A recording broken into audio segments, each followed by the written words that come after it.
Hallo, ich bin Achim von Rezeptschachtel.de. Heute zeige ich dir, wie man Laugenbrezeln mit echter Brezellauge macht. Man kann Laugenbrezeln auch mit Backnatron backen, aber dann bekommen sie nur eine blasse Farbe und vor allem fehlt dann der typische Brezelgeschmack. Für die Brezeln brauchen wir frische Hefe, kaltes Wasser, Weizenmehl, Salz, Butter oder Margarine, Brezellauge und grobes Salz zum Bestreuen. Die Zutatenliste findest du in der Videobeschreibung und ebenso den Link zum Rezept auf rezeptschachtel.de. Für den Brezelteig ist kein Vorteig notwendig. Kaltes Wasser, Hefe, Mehl, Salz und Fett werden in eine Schüssel gegeben.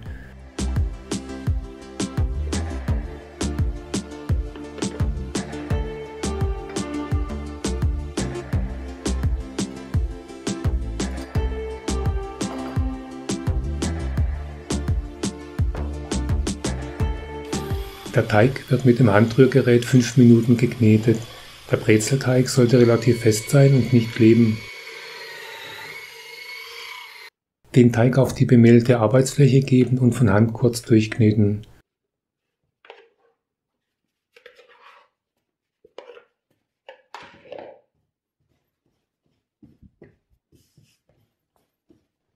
Nun wird der Brezelteig in 12 Teile geteilt, entweder nach Augenmaß oder es werden Teiglinge von je 90 Gramm mit einer Waage abgewogen.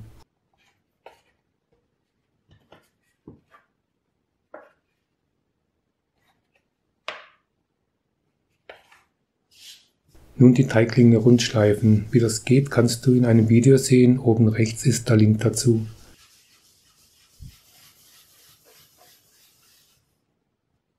Die Teiglinge flach drücken, aufrollen und dann auf etwa 10 cm vorlängen.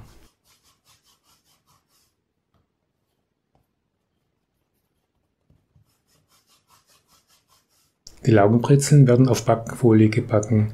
Einfaches Haushaltsbackpapier ist hier nicht geeignet, da die Lauge das Papier angreift und das Papier nach dem Backen an den Brezeln klebt. Nun die Teiglinge zu etwa 60 cm langen Strängen rollen, dick in der Mitte und außen dünn. Wenn der Teig zu zäh ist, dann den Strang kurz ruhen lassen und anschließend weiterrollen. Beim Schlingen der Brezeln ist es wichtig, dass die Enden einmal umeinander gewickelt werden und nicht nur übereinander gelegt.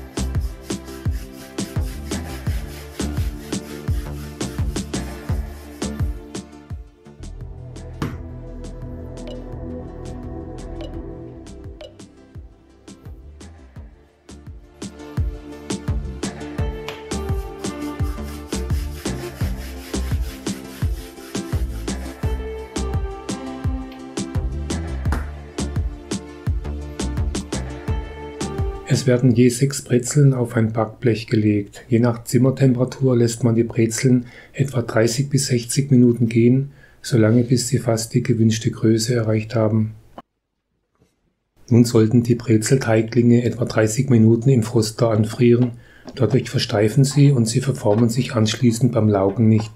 Weiche Teiglinge werden beim Laugen sehr glitschig und lassen sich dann nur sehr schwierig in einer schönen Brezelform zurück auf das Backblech legen. Nun zur Brezellauge. In der Videobeschreibung findest du eine Bezugsquelle. Die Brezellauge bekommt man normalerweise konzentriert und muss nach der Backenanleitung verdünnt werden. Die verdünnte Lauge soll eine Konzentration von maximal 4% haben. Meine Lauge hier hat zum Beispiel eine Konzentration von 36% und muss im Verhältnis 1:10 mit Wasser verdünnt werden. Das heißt, auf 500 Gramm Wasser kommen 50 Gramm konzentrierte Lauge.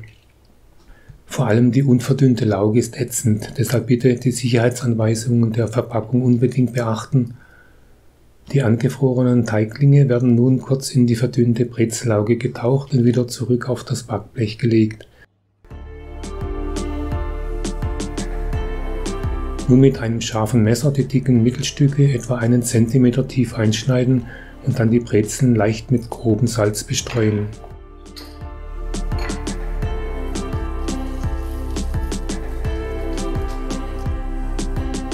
Gleich anschließend werden die Brezeln im vorgeheizten Backofen bei Umluft und 220 Grad etwa 15 bis 20 Minuten gebacken, solange bis auch die dicken Mittelstücke gleichmäßig gebräunt sind. Damit die Brezeln gleichmäßig backen, können die beiden Bleche nach der halben Backzeit vertauscht und gedreht werden. Und spätestens dann durchzieht die Küche der unvergleichliche Duft von frischem Laugengebäck.